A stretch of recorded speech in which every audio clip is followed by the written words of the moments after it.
Kadang-kadang kita juga ada apes ya dok. Misalnya pernah jatuh Oh ya? di stage, iya. Nah. Attitude dijaga sih dok. Itu yang paling penting sih. Apa ya? Boleh dok? Boleh. Aduh.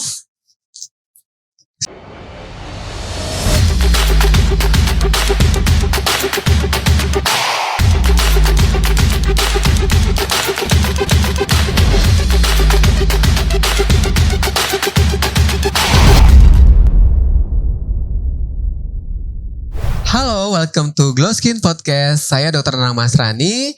Di sini kamu akan banyak mendengar cerita yang menginspirasi tentang kehidupan, kesehatan, dan tentu saja kecantikan. Kali ini kita kedatangan tamu spesial, seorang wanita cantik, entrepreneur, model, dan juga seorang ibu muda, Nadia Yusuf. Halo dok. Halo Nadia. Apa kabar dok? Baik sekali. Apa kabar? Baik, alhamdulillah. Alhamdulillah. Ya. Thank you for coming ya. Ini sama-sama, aku juga makasih loh dok. Pastinya Thank sangat you. sibuk sekali ya.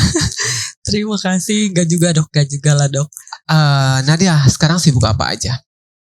Kalau sekarang alhamdulillah masih modeling. Kemudian adalah dok selama COVID kemarin merintis usaha kecil-kecilan. Kemudian juga ibu rumah tangga sih dok. Ibu rumah tangga ya, Iya. profesi paling mulia ya. Iya, insya Allah. Kenapa sih berkarya sebagai model? Kan banyak banget sekarang model Nadia. Kenapa memilih jadi model? Sebenarnya model itu cita-cita aku sih dok. Iya. Gitu. Jadi waktu dari SMP tuh, kok kayaknya seru ya jadi model. Cuman kayak papa tuh mikir kayak, nanti pergaulan model tuh kayak gimana sih gitu. Nah cuman kayak memang udah jalannya ya dok. Jadi ternyata dulu waktu SMA, aku punya saudara fotografer. Nah terus tiba-tiba ada agensi model yang melakukan photoshoot di sana untuk mereka bikin komposit gitu. Terus udah gitu mereka lihat foto aku tuh gitu, karena kan namanya saudara kan jadi iseng-iseng lah, foto sepupunya lah ibaratnya gitu kan dok. Udah, nah dari situ mereka lihat aku, dipanggil deh dok. Nah dari situ tuh sekitar tahun 2004 deh dok, start dari 2004 aku modeling. Wah, udah cukup lama ya. Ya lumayan dok. Ada gak sih pengalaman yang tak terlupakan ya, yang dialami oleh Nadia? Sebenarnya kalau untuk di modeling banyak banget sih Jok. Maksudnya banyak banget pengalaman yang bagus-bagus. Cuman kalau misalnya kadang-kadang kita juga ada apes ya dok. Misalnya pernah jatuh Oh ya? di stage, iya. Nah gimana tuh jatuh di stage? Pas lagi jalan, pas lagi show-nya? Iya, bahkan sebelum blocking bahkan dok. Iya. Jadi kita baru opening, baru keliling stage yang di belakang, terus jatuh di belakang. Apa yang dilakukan?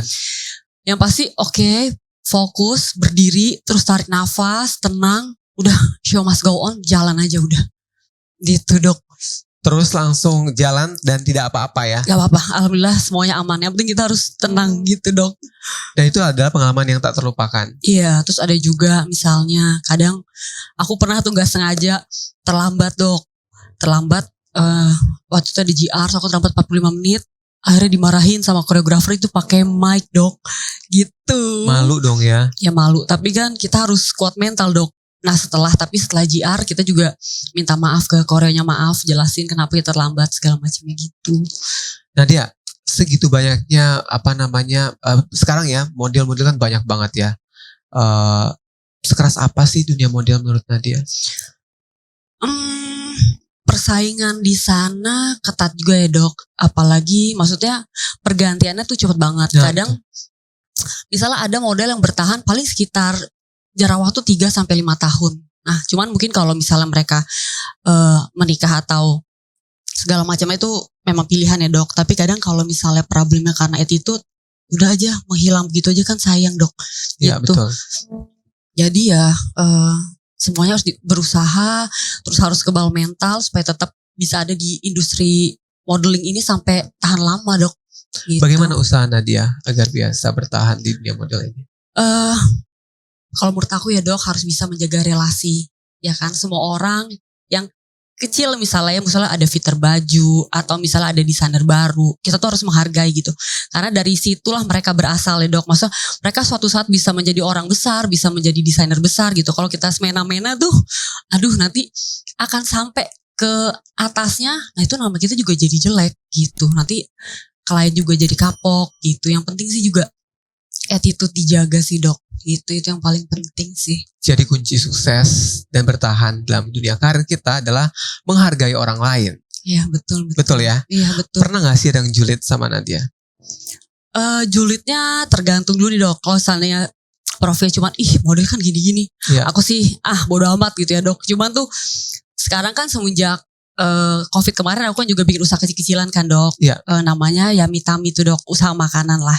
Terus kadang tuh lebih mungkin kayak kok model mau sih jual-jualan kayak gitu kan ya dok. Cuman buat aku kayak selama COVID tuh aku belajar seni bertahan hidup gitu ya dok. Jadi terserah orang mau bilang apa, yang penting aku bisa menghasilkan sesuatu yang bisa bermanfaat buat keluarga aku sendiri, dan juga ya mungkin bisa lah dok sedikit-sedikit untuk orang-orang yang membutuhkan gitu. Tetap membantu orang lain ya Nadia ya. Sebisa mungkin biarpun sedikit ya dok gitu. Iya. Nah Nadia apa saja sih yang ditawarkan di Yummy Tummy itu? Ada dimsum, itu menu utama tuh dok, yang best seller ibaratnya. Terus ada rujak serut, ada jamu empon-empon, sama ada pisang molen, ada tahu tuna. Wow. Iya. Kebayang ya bagaimana enaknya ya. Oke, kenapa pilih menu-menu tersebut dan terjun di dunia kuliner? Sebenarnya aku tuh kadang gak berplanning. Jadi misalnya kayak kebetulan kan ada yang mertua aku yang masak, ada mama yang masak. Jadi kayak ini enak nih. Misalnya aku lagi coba makan, enak nih, kita jual deh gitu. Ternyata responnya bagus gitu. Jadi ya udah dijalin aja. Terus kayak aku pikir kayak, gimana caranya ya? Maksudnya COVID ini lagi semua orang tuh lagi susah. Terus kayak udahlah kita bikin. Karena modeling mati dong dok waktu itu kan. Maksudnya industri modeling sama sekali nggak ada gitu. Jadi kayak bisa menghasilkan sedikit, bisa bermanfaat itu tadi buat keluarga, tapi juga bisa sedikit kita bisa sumbang sedikit-sedikit untuk orang yang membutuhkan. Gitu dok. Iya. Pernah terpikir nggak untuk beralih profesi, fokus pada dunia kuliner itu? Untuk sementara belum sih dok, karena mungkin masih mayoritas atau ini modeling ya dok. Sekarang ya, cuma mungkin insya Allah mungkin suatu saat kan kita nggak akan pernah tahu ya dok ke depannya gitu. Mungkin tiba-tiba bisa jauh lebih berkembang lagi, kenapa enggak gitu. Iya. Nah, seberapa besar sih passion kamu dalam dunia modeling ini sampai kamu gak meninggalkan dunia modeling itu sejak berapa tahun ya? Udah belasan tahun ya? Iya, 18 tahun. Iya, luar biasa ya sahabat Glowskin. Apa yang belum tercapai sebenarnya? Kalau passion mungkin karena aku mencintai dunia ini ya dok. Jadi pernah coba kesini tapi feel beda gitu. Jadi karena memang menyukai, jadi kita berusaha memberikan terbaik. Tapi kayak dok kadang umur aku udah gak muda, kadang misalnya berat badan naik atau segala macam itu. Tapi kalau kita mau nyerah, udahlah biar aja deh, terserah deh mau badan gue segede apa, mau jadi apa terserah gitu. Tapi karena aku mau bertahan, jadi aku harus banyak menjaga hal-hal yang bisa membuat aku tetap stay di dunia modeling gitu. Tapi kalau untuk harapan yang belum tercapai, kayaknya udah gak ada deh dok. Maksudnya sekarang tuh lebih ke jadi doa aja dok. Jadi kayak ya Allah semoga saya tetap diberikan kesehatan, kelancaran rezeki, jadi saya tetap bisa bermanfaat untuk banyak orang gitu. Amin, ya rabbal alamin. Punya ketakutan terbesar nggak? Apa ya dok? Kalau buat aku ketakutan terbesar aku adalah ketika hidup aku yang sekarang menjadi beban untuk orang lain.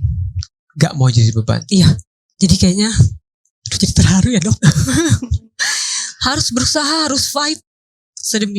Sedemikian besar supaya kita bisa terus bertahan hidup lah, ibarat gitu.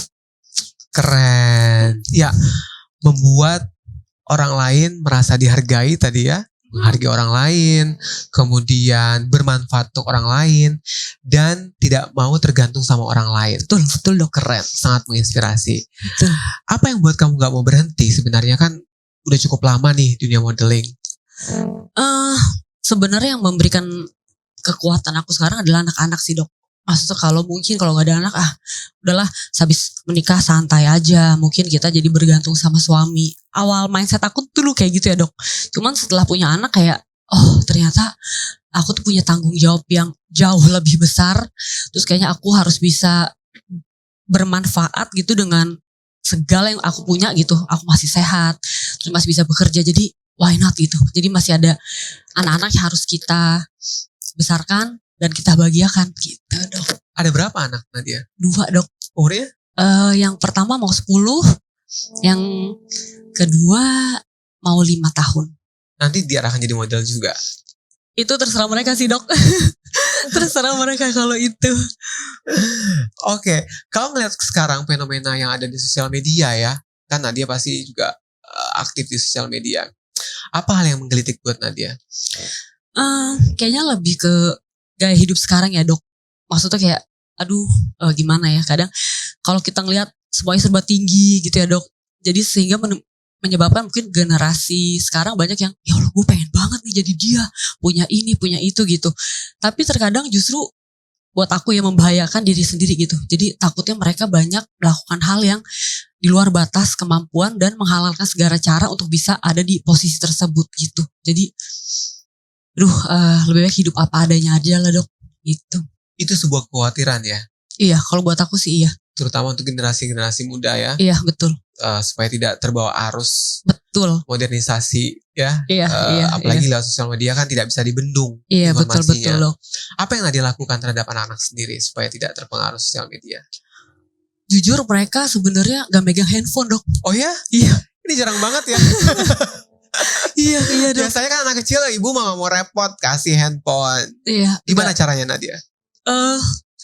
Handphone itu sebenarnya aku batasin banget ya dok. Maksudnya YouTube pun mereka nonton dari rumah gitu. Terus media sosial kayak ada anak zaman sekarang tuh punya TikTok atau Instagram, itu aku sangat menghindari. Ya gak tau sih dok, cuman untuk menjaga keamanan mereka aja sih gitu. Betul. Jadi gak apa-apa deh dibilang mungkin ya anaknya kurang bergaul deh misalnya gitu. Enggak, tapi aku gak apa-apa gitu.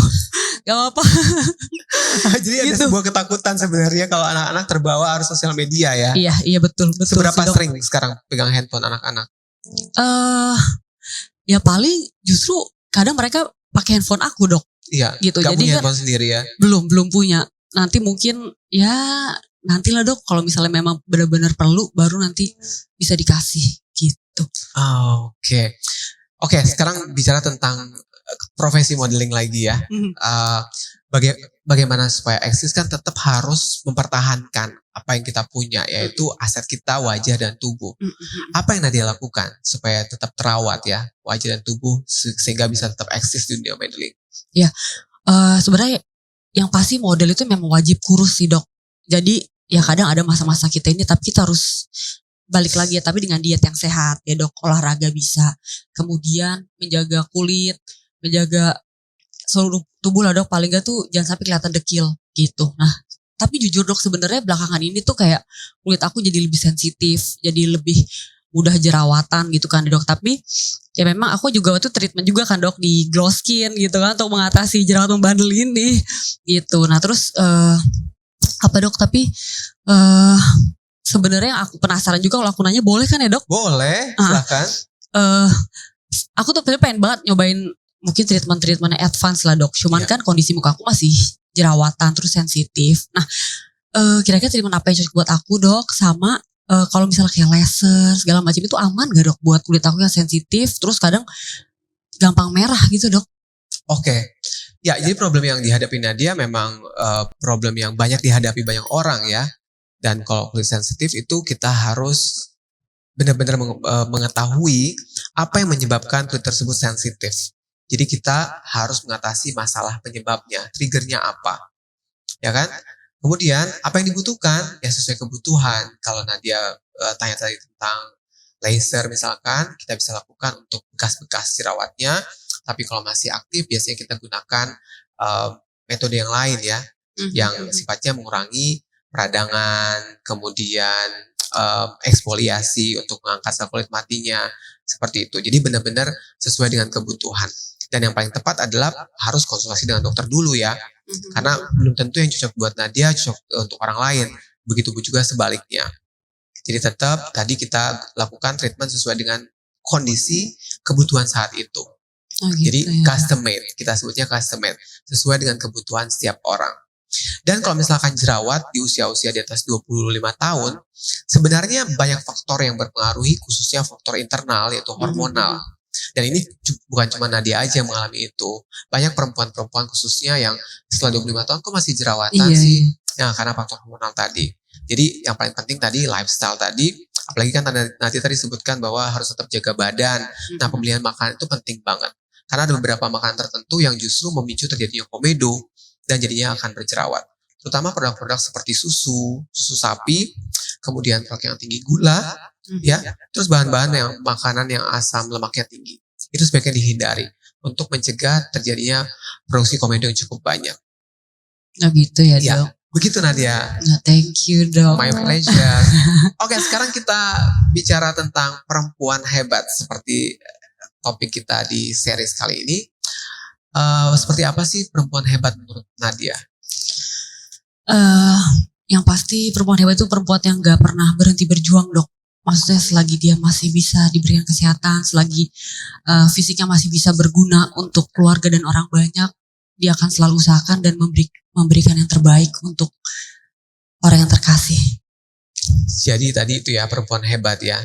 Nah, menurut Nadia ya, apalagi kan Nadia sibuk banget ya, sebagai ibu, modeling, terus sekarang juga start untuk mengelola bisnis makanan tadi. Bagaimana cara mengatur semuanya? Kadang-kadang kita bisa karena terbiasa dan kita bisa karena kepepet.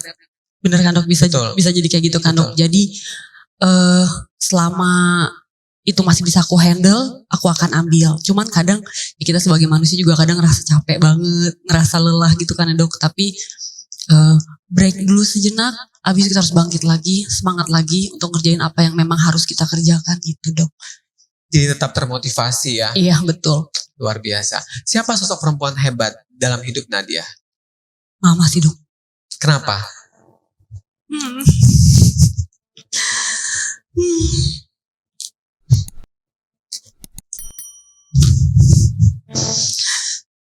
Ya kayaknya, ya kan aku juga menjadi seorang ibu ya, Dok. Terus mama juga, oh ternyata orang yang bisa memberikan segalanya itu adalah mama. Luar biasa. Begitu besar pengaruh sosok mama dalam hidup Nadia ya. Yang mengantarkan Nadia sampai ke titik yang sekarang ini jadi mama ya. Ya. Mama masih ada? Masih, Dok, alhamdulillah. Alhamdulillah, sehat ya mama Sehat, ya. Alhamdulillah. Apa pesan mama untuk Nadia sehingga Nadia bisa terus berjuang seperti sekarang ini? Sebenarnya mama tuh gak pernah ngasih pesan apa-apa sih, Dok. Semua tuh memang diserahkan sama aku gitu. Yang penting jangan lupa sholat sama ibadah, udah itu aja. Jangan lupa sholat dan ibadah. Jadi tetap selalu ingat sama Yang Maha Pencipta. Betul. Wow. Jadi Nadia juga sosok yang religius jadinya. Sedikit, Dok, sedikit. Oke, ada gak sih yang membuat mama pernah kecewa sama Nadia mungkin? Apa ya? Boleh, Dok? Boleh. Aduh. Saya juga jadi ingat mama saya ya, sahabat Glowskin. Ya, seringkali memang ya mama adalah sosok yang banyak menginspirasi ya, terutama dalam kehidupan kita, apalagi sosok seorang wanita. Mama itu adalah cinta pertama, ya, seorang sosok perempuan pertama yang kita cintai. Gak cuma untuk anak perempuan, tapi juga anak laki-laki. Kayaknya pasti banyak deh, Dok. Pasti banyak sih, cuman kayak aduh gimana ya cara kita membalas jasa-jasa juga udah gak bisa, Dok. Maksudnya aduh itu udah banyak sekali ya. Iya, betul. Tak terbalaskan. Betul, Dok. Saya setuju. Gitu. Saya yakin pasti Ibu Nadia mama sangat bangga ya dengan sosok Nadia sekarang, dengan apa yang sudah Nadia capai, dengan dua anak yang tentunya sehat, pintar dan lagi lucu-lucunya ya. Insya Allah ya, Dok. Oke, amin. Oke Nadia, apa pesan kamu untuk para perempuan hebat di luar sana? Yang pasti untuk para wanita pejuang di luar sana, pokoknya jangan pernah patah semangat terus. Apapun usaha kita nih, gak ada yang akan pernah sia-sia gitu. Jadi maju terus, pantang mundur, insya Allah bisa menjadi ladang pahala buat kita nanti di kedepannya, Dok, gitu. Luar biasa, amin rabbal alamin. Amin. Oke, sampailah kita di penghujung podcast kita di hari ini di episode Perempuan Hebat. Terima kasih atas perhatian dan semoga apa yang sudah kita share di hari ini bermanfaat untuk kita semua ya sahabat Glow Skin. Sampai jumpa di episode Glow Skin selanjutnya. Bye-bye. Glow Skin.